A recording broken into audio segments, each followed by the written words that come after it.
Have you ever wondered why your herpes disclosures always seem to go wrong? Like no matter what you do or how much you prepare or how much you overthink about your disclosure, it never seems to go right.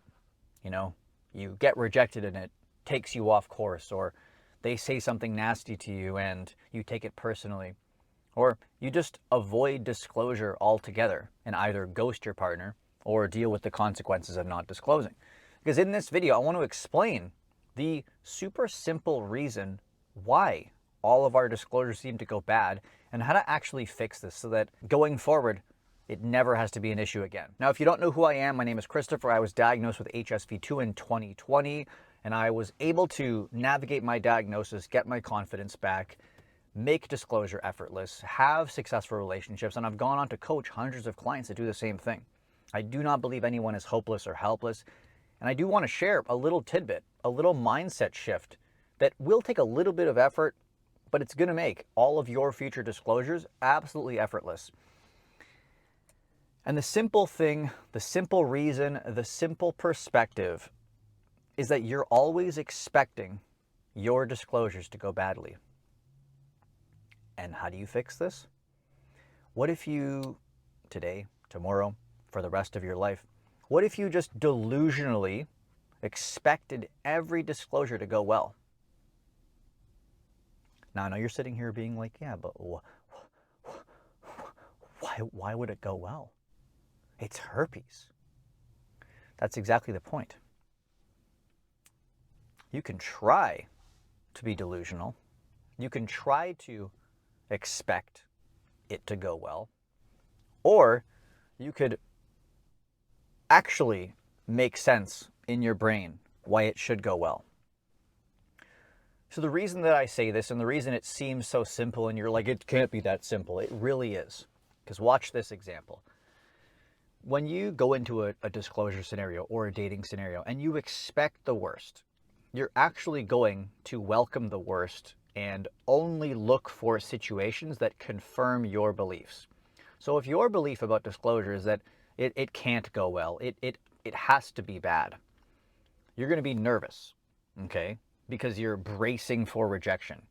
Your words are not going to come off smoothly. It's going to be this vulnerable thing. It's going to come across as like, oh no, I have to tell this person that I have herpes. I'm going to probably burst into tears. And these are all things I felt. This is not to be mean or calling people out. I genuinely was like on the verge of tears when I was disclosing and thinking about my diagnosis. So if you expect the worst, your emotions are going to be nervous, on the verge of tearing, on the verge of crying, oversharing, stumbling over your words, building it up, anticipating this super vulnerable conversation where you expect rejection. You probably haven't done a lot of research on herpes itself because it's not something you want to look into. You want to avoid your diagnosis. So when it comes down to your partner having questions, you might come up blankly. That's not going to be helpful when it comes to getting acceptance. And the deeper issue here is that when we expect rejection and we expect them to judge us and we expect them to be ignorant, and we still feel that way about ourselves, it's only going to be reinforced. Great video, man. What's your point? My point is this. What if you started today and you backed up your delusional optimism of every disclosure going well with the truth? Now, the reason I say this is because I created my entire coaching program to not just tell you, oh, say this. This will get you success. No, the person that you need to become, whether you do this on your own or you work with me, is the person that is educated, that is confident, that sees disclosure as a normal thing. And when you become that person, which everybody can do, then dating is normal. Dating is just meeting people, gauging compatibility, talking about your status mutually, and then moving forward or moving on to the next person. So how do you actually do that?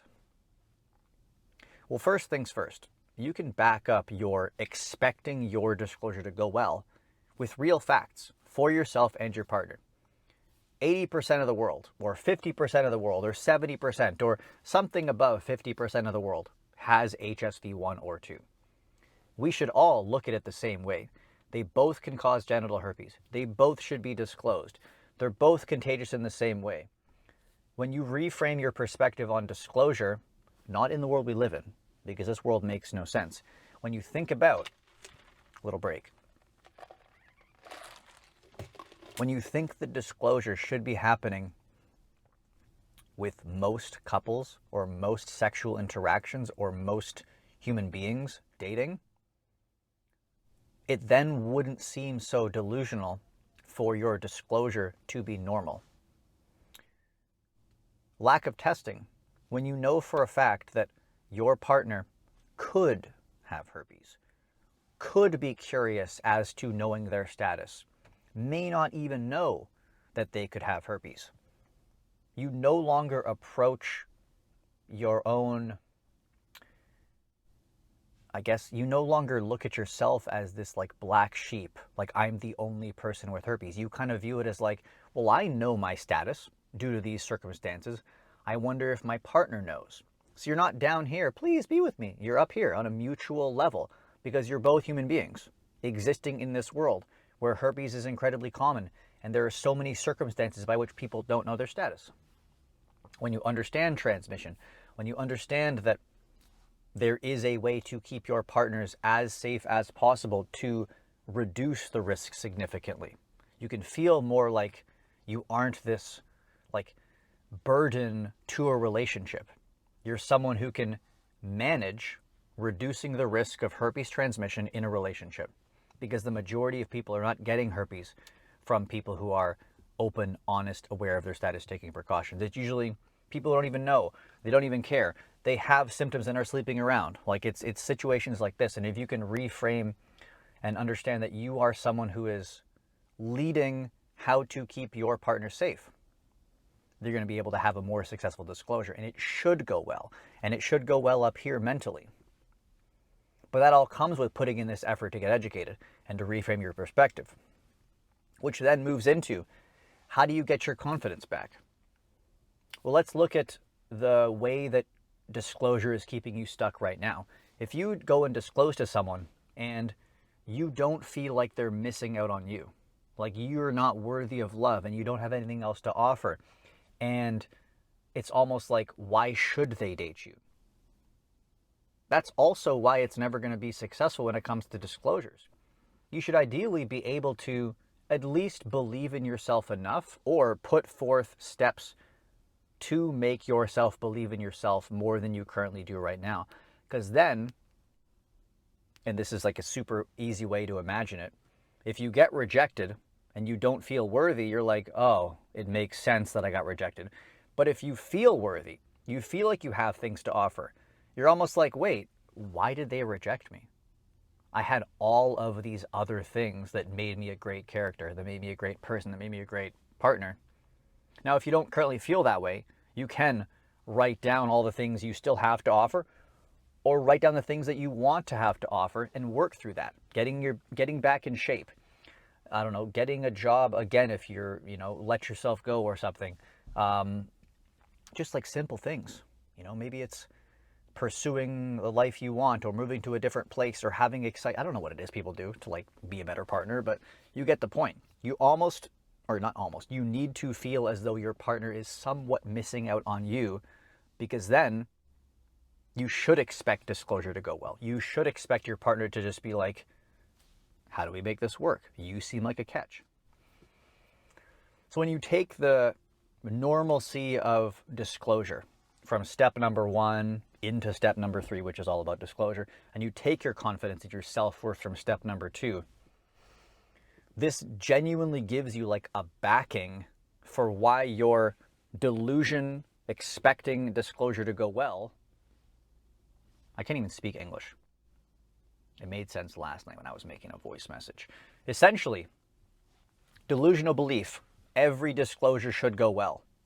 And if you're currently being like, I don't know how to do that, you need to back it up with this amount of like facts and self-worth, because then it has like, what's the word? I'm trying to think of the expression. I don't know what the word is. It's like it has backing, it has roots is what I thought about. That's what it was. I was thinking about tree roots. So like you are a tree, your belief is the trunk.